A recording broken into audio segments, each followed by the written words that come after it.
Olá, usineiros, tudo bem com vocês? Hoje um domingo que prometia muito, né? E que de repente ficou chuvoso. Mas o tempo é assim mesmo e o nosso Pai sabe o que faz, não é mesmo? Estou trazendo para vocês hoje um dicas e macete muito especial da reforma de um contrabaixo. Logo, logo vocês vão ver. E abrindo o programa, sempre a citação sobre a música, né? A música é uma sensibilidade e uma ferramenta muito além do nosso tempo. A música é capaz de produzir em sua forma real a dor que dilacera a alma e o sorriso que inebriga. A música expressa o que não pode ser dito em palavras, que não pode permanecer em silêncio. No Dicas e Macetes de hoje, a gente vai trazer dicas e macetes especial. A gente vai trazer a manutenção do contrabaixo do meu amigo e músico Sérgio Mesquita. Vamos lá.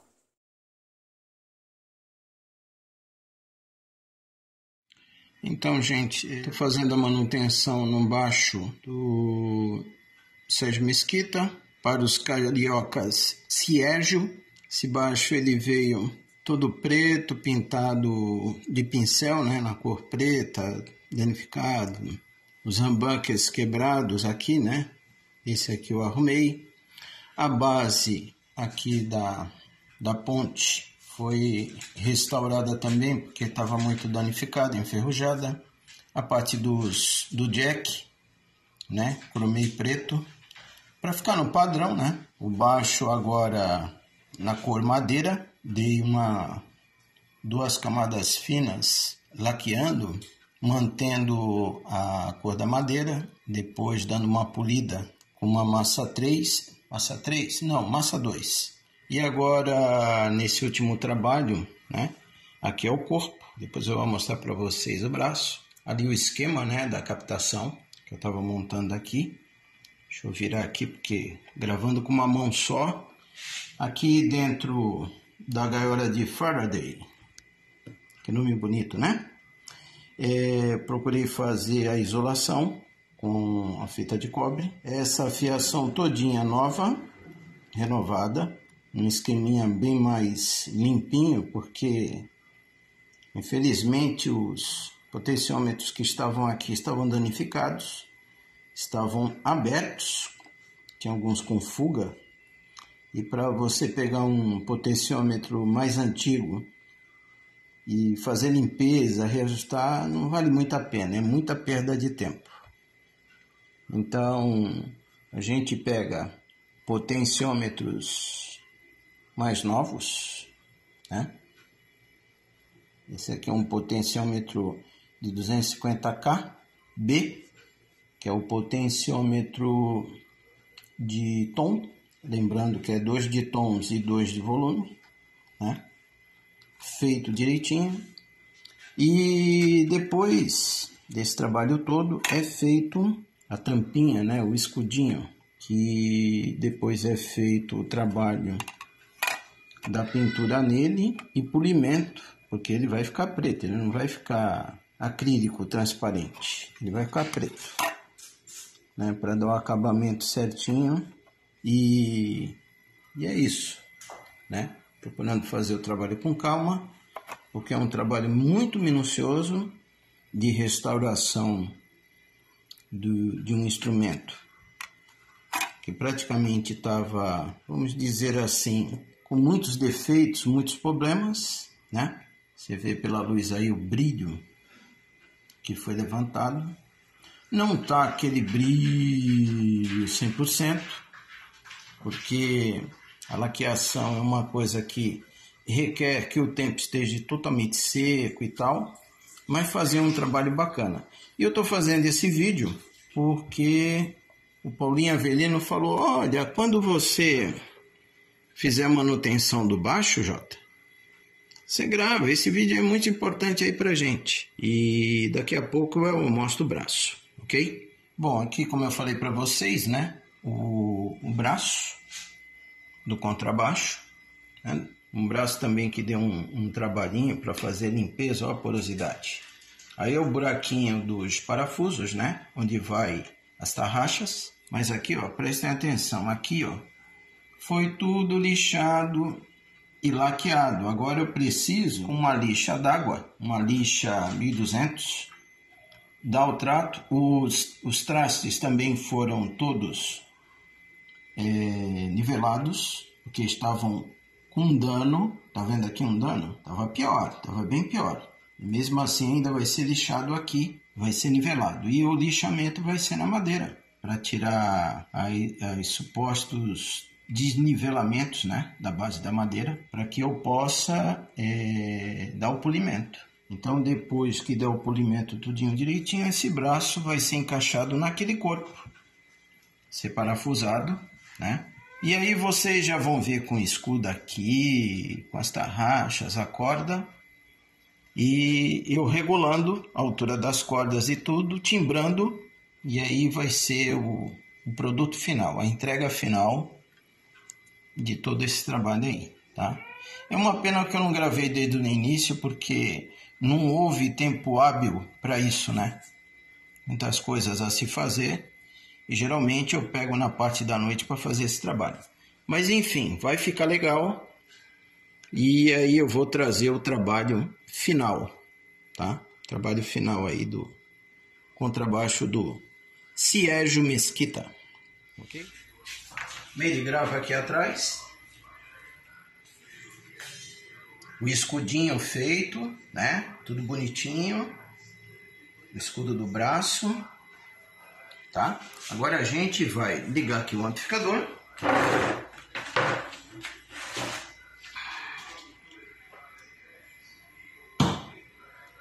O amplificador, o som, lembrando aqui, ó, sem as mãos, tá? Sem as mãos, quer dizer, sem as mãos não, né? Que eu não sou maneta, mas sem a mão sobre a captação, as cordas ou a ponte, para mostrar aqui. Tá? O aterramento tá legal. E agora tocar uma musiquinha.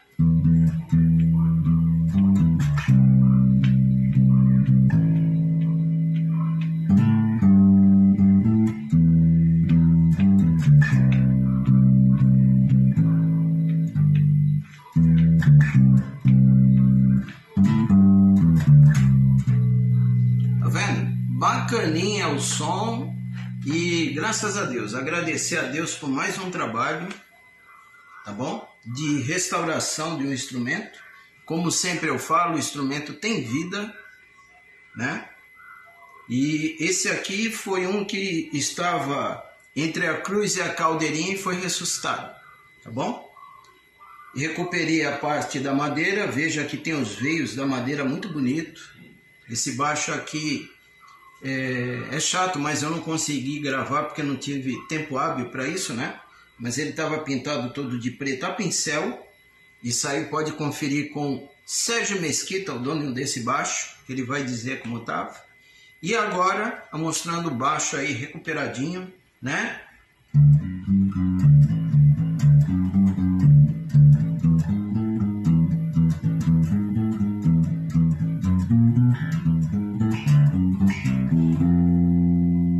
Somzão, ficou muito bom. Obrigado, senhor, por mais essa oportunidade.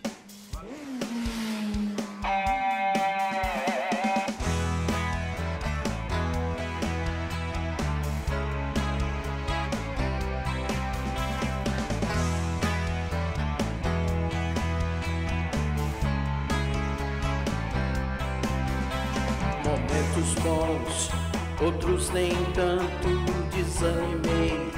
Enxuguei meu pranto, quero contar o que aprendi na caminhada, o que senti. Eu vejo na estrada a vida correndo como uma bala. Na estrada, escola que ensina sem dar diploma. Na estrada, falsos profetas que nos enganam na estrada. Mestre Jesus nos acompanha.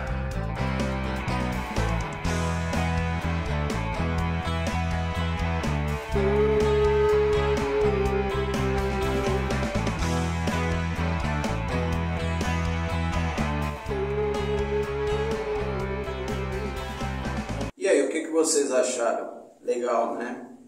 No meu caso, né? Minha opinião, os instrumentos têm alma, todos eles. Basta ser acompanhados por aquele que tem a sensibilidade. E aí ele vai fazer a comunicação direta com o Criador e a mensagem que é passada para todos nós. Muito legal essa manutenção do contrabaixo do Sérgio Mesquita.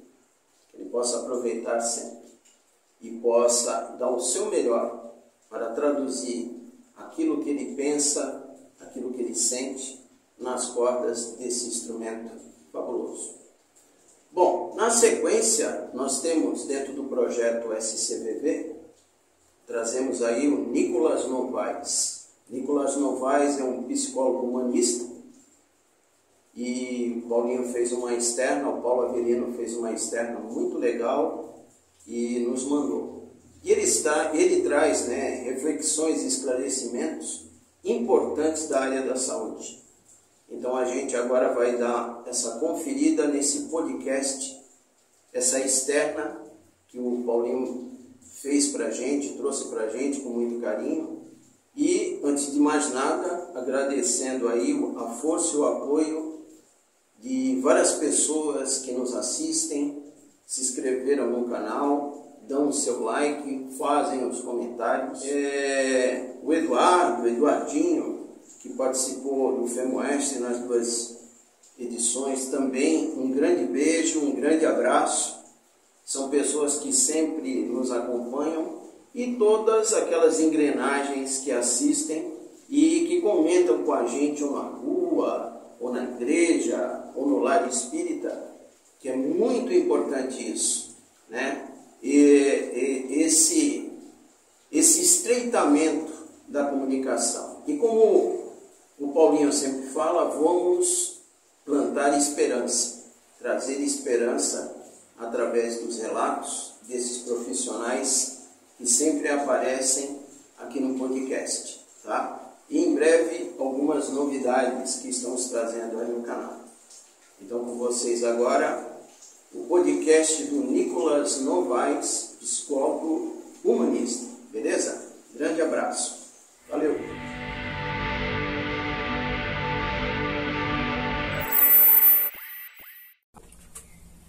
Olá, usineiros! Que a paz do Cristo seja conosco e que nós possamos ser com ela. Hoje, o projeto SCVV tem como convidado Nicolas Novaes, psicólogo humanista, que vai nos trazer um pouco a respeito de reflexões, a respeito da área da saúde que ele atende, nos trazendo esclarecimentos para que a gente possa entender um pouco mais a respeito da saúde mental e das dificuldades que os problemas nos atingem. Então a gente conta com a presença de todos vocês. Não esqueça de tocar no sininho, compartilhar e se inscrever no canal. Vamos juntos semear a esperança? Contamos com a presença de todos, ok? Nicolas, muito bem-vindo. Obrigado. A família Usina agradece a sua presença, né? E que a gente possa bater esse papo e levar esclarecimento e esperança para todos aqueles irmãos que estão nos assistindo. Com certeza. Tá bom? E nossa primeira pergunta é: por que você escolheu a psicologia? Assim, é um assunto engraçado, porque as pessoas normalmente elas têm essa visão de que é necessária uma vocação, sabe? Quando você escolhe uma área, aquilo do destino, de ter um dom. E não é o meu caso. Eu estava terminando o ensino médio e aí não tinha muito uma opção, né, para onde ir, mas sabia onde eu queria estar, que era o NASP, onde eu me formei, uma faculdade adventista da Zona Sul de São Paulo, ali localizada no Capão Redondo. E aí, olhando a grade dos cursos, psicologia foi o curso que mais me chamou a atenção. Mas não tinha assim uma paixão pela psicologia vinda, né, de antes disso, ou qualquer coisa do tipo. participei de uma excursão na época do ensino médio, e aí gostei de psicologia, mas nada demais, né? Tinha um leque bem aberto, mas acabou que dentro das opções que a faculdade proporcionava, eu escolhi a psicologia. Legal. E por que a escolha dessa área humanista? Assim, outra coisa bastante interessante. Durante toda a minha formação, para quem não sabe, psicologia tem 5 anos de curso.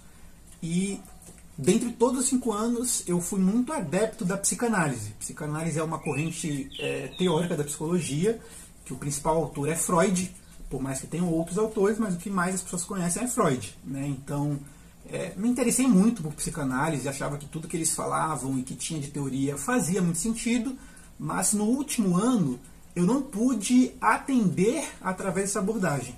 Então eu fui para o humanismo, tive que atender por questão de agenda mesmo, né, de opções ali no que se tem para escolher, e acabei me interessando muito pelo humanismo. O humanismo é uma abordagem centrada na pessoa, então a pessoa é o centro do tratamento. E aí é focado muito no aqui e no agora. Então você não trabalha tanto questões passadas, como por exemplo na psicanálise, que você vai revisitar toda a infância, toda a adolescência. Você foca bastante nos problemas atuais, no que a pessoa está passando agora, e sempre focado nela. Então é algo que vai muito de encontro com as coisas que eu acredito, com o que eu tenho, não só por convicção, mas por até mesmo uma ideologia, sabe? De acreditar que os problemas atuais eles importam, que o contexto em que a pessoa vive no hoje importa bastante, e que a pessoa tem que ser o centro na terapia. Muito interessante. Olha só, né? E hoje nós estamos, assim, podemos dizer, vivenciando um momento muito difícil em se tratando, vamos dizer assim, de saúde mental, da dificuldade. A gente vê muitos casos de ansiedade, depressão, até suicídios aumentando entre os jovens e crianças.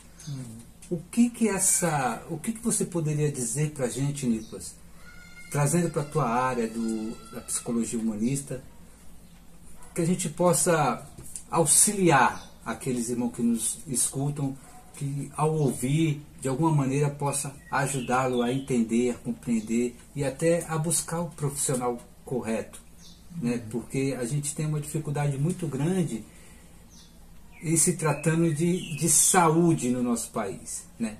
E aí a gente trazendo mais especificamente para esse lado dos problemas da saúde mental, do suicídio, o que você poderia nos trazer como esclarecimento, que a gente possa entender, né? E muitas vezes até a maneira que a gente possa auxiliar, né? Trazendo a sua experiência ou alguma situação que você possa trazer para a gente, que possa servir como exemplo, né? E a gente levar esperança para aqueles que, assim como nós, precisam, né? Estão necessitados nesse momento, né? E assim, o primeiro de tudo é reconhecer que é importantíssimo que você, ouvinte, faça uma análise do que você sente.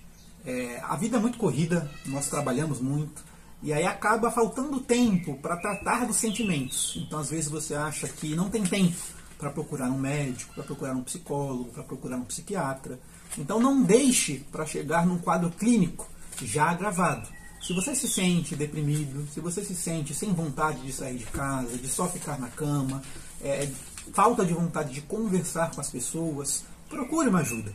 E aí é importantíssimo também entender que depressão é uma doença, é um transtorno. Mas por mais que seja uma doença, ela é acometida em diferentes níveis e se expressa de diferentes formas. Então não é a mesma depressão para todas as pessoas que estão deprimidas.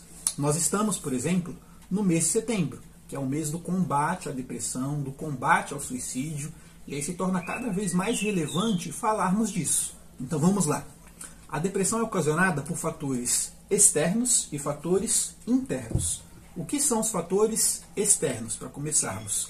São os traumas, as situações que você vivencia, o contexto em que você vive, né? As relações que você tem. Então, por exemplo, muito se fala de drama, né? Que a depressão às vezes parece um drama, parece um mimimi, parece um chororô. Mas imagina você vivendo numa situação de extrema miséria. né, com falta de comida, com falta de oportunidades, com falta de perspectiva de ter um futuro melhor. Sim. Como você consegue tirar recursos, de onde você tira recursos para viver uma vida minimamente alegre? Então percebam como os fatores externos vão influenciar na forma como você enxerga os outros, enxerga a si mesmo e vive a tua vida. Então, além dos fatores externos, nós temos também os fatores internos. E quais são eles? São os fatores neurológicos, ou seja, como o seu cérebro se constitui. Então, às vezes, por mais que você não vivencie situações extremas, de dificuldade, de pobreza, ou mesmo outras coisas mais casuais, o teu cérebro ele pode ter uma falta de neurotransmissores e hormônios essenciais para a felicidade e para o bem-estar. Então, quando você tem falta de dopamina, serotonina, a noradrenalina e vários outros hormônios que são responsáveis por essa sensação de bem-estar, você vai estar mais apático, mais indiferente, menos alegre, com menos vontade de socializar. E perceba que nesse caso não tem tantos fatores externos, é realmente neurológico. Então, por isso, é essencial o acompanhamento psicoterápico, o acompanhamento psiquiátrico, para avaliar qual é o tipo de depressão que você pode vir a estar. Então, assim, se você está triste hoje, se você não sente vontade de levantar da cama, se você dorme, por exemplo, 12, 14 horas por dia, está na hora de parar, dar uma respirada e, junto à sua família, junto aos seus amigos, junto aos seus colegas, conversar sobre isso, para entender se é o caso de procurar uma ajuda. E aí nós perguntamos: Nicolas, mas eu não tenho dinheiro para procurar terapia. Eu não tenho condições financeiras de procurar um psicólogo. O que eu faço? Era justamente isso que eu ia perguntar. Se existe algum programa governamental, a gente sabe de algumas instituições não governamentais que tentam buscar esse aporte de dar esse auxílio, mas onde que as pessoas podem encontrar auxílio, elas não tendo essa condição, principalmente financeira, né, de ter um convênio? A gente sabe que o SUS é um programa maravilhoso que atende ali nas suas capacidades. Obviamente tem que ter muito investimento dos nossos governantes nessa área, mas aonde que elas podem ir buscar esse auxílio? Acho que tem um número que o pessoal pode ligar, não só para aqueles que buscam, infelizmente, estão com aquela ideia fixa do suicídio, né? Acho que tem um número que eles ligam. Isso, é 188, é o CVV, o Centro de Valorização à Vida. Isso. Gente, 188, um número muito importante que todos nós devemos conhecer e passar, né? Compartilhar. 188. E você tocou num ponto muito interessante, porque assim, por mais que você não esteja passando por uma situação de ideação suicida ou depressão, é importantíssimo que você tenha esse conhecimento para auxiliar os outros também. Às vezes você tem um colega, tem um amigo que está passando por uma situação desse tipo, e você não é psicólogo e não tem que resolver os problemas de ninguém. Sim. Vamos estabelecer isso. Mas você ter noção de alternativas é importantíssimo. Você saber orientar a pessoa e de falar: olha, eu não vou conseguir nesse momento te acolher, te escutar e nem vou saber o que dizer. Eu posso até piorar o seu quadro. Mas liga aqui, ó, 188, conversa com eles, são pessoas que passam por um treinamento. Então vamos lá. Comentamos aqui sobre 188, mas vamos retroceder um pouquinho para o início da pergunta. Caso você conheça psicólogos, e você pode inclusive pedir recomendações, estamos falando aqui de particular, é sempre interessante que você pergunte se aquele psicólogo ele atende a custo social. Todo psicólogo que trabalha com essas questões, que tem mais agendas voltadas para isso, ele reserva parte dos horários dele para atender a custo social, como por exemplo eu faço. Então eu atendo particular também, além de atender numa clínica que atende convênios, e aí o valor que eu cobro da sessão, eu cobro metade para pessoas que estão em situação de vulnerabilidade social, e universitários também, pessoas que, enfim, não têm tantas condições financeiras. Mas vamos lá. Eu não tenho dinheiro nenhum. O que eu faço agora? Temos algumas alternativas. Primeira delas, CVV, comentamos aqui. São voluntários que vão estar lá para te atender, independente do horário, independente da situação, e que são treinados para te dar suporte emocional. Tanto no caso da ideação suicida, tanto no caso de outros problemas, como depressão, ansiedade. CVV, o que significa? Centro de Valorização à Vida. Legal, CVV. Outra siglazinha que a gente precisa ter de cor. Centro de Valorização à Vida. Porque às vezes a gente não tem, muitas vezes, o conhecimento que existem suportes, né? E aí a gente, como você falou, às vezes vai querer ajudar, mas sem saber de que maneira ajudar. Porque aqui são pessoas especializadas, treinadas. Exatamente. Né? Então é muito importante a gente saber. CVV, essa palavrinha tem que estar na ponta da nossa língua, na nossa mente, no nosso coração, para auxiliar. Exatamente. Desculpa ter te cortado. Não, imagina que é isso, é importantíssimo mesmo. E para além do CVV, nós temos também o SUS, que é o Sistema Único de Saúde. Então, para que você consiga ser atendido por um psicólogo que trabalha no CAPS, que é vinculado ao SUS, é só que você ter o cartão SUS. Tendo o cartão SUS, você já consegue fazer o teu cadastro, e aí o psicólogo do CAPS, que é o Centro de Atenção Psicossocial, tem mais de 2.000 unidades espalhadas por vários municípios. Você provavelmente deve ter um CAPS, caso não conheça. Então dá um Google, CAPS na minha região. É um centro de atenção psicossocial que conta com vários tipos de profissionais que vão estar lá para te atender. E no caso, um psicólogo do CAPS vai te atender pelo SUS de forma gratuita.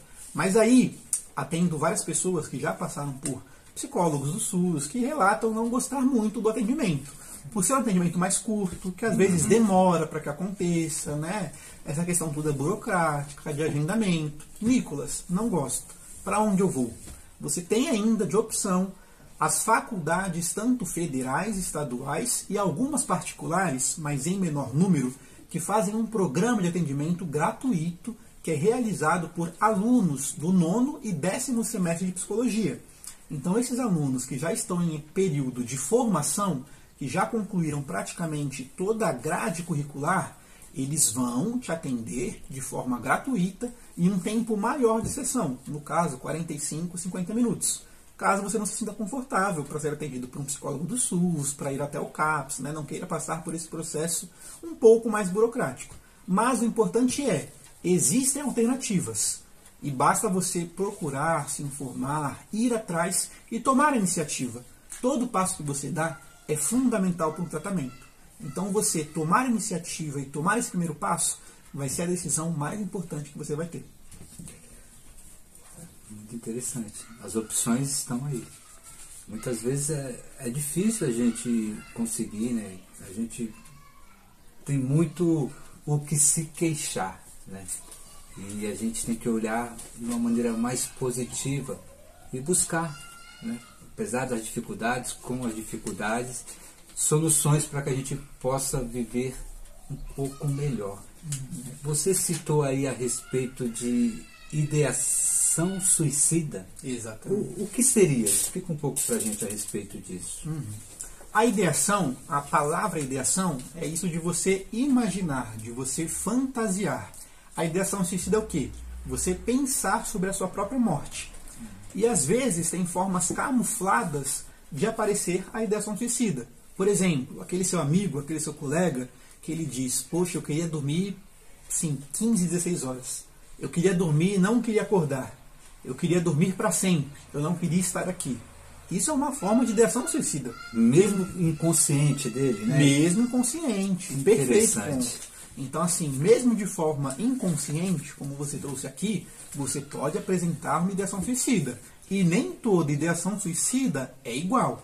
Então, assim, você pode ter o pensamento de eu quero morrer, eu não quero estar mais vivo, isso é uma forma de ideação suicida, mas tem um agravante de quando você arquiteta o seu suicídio.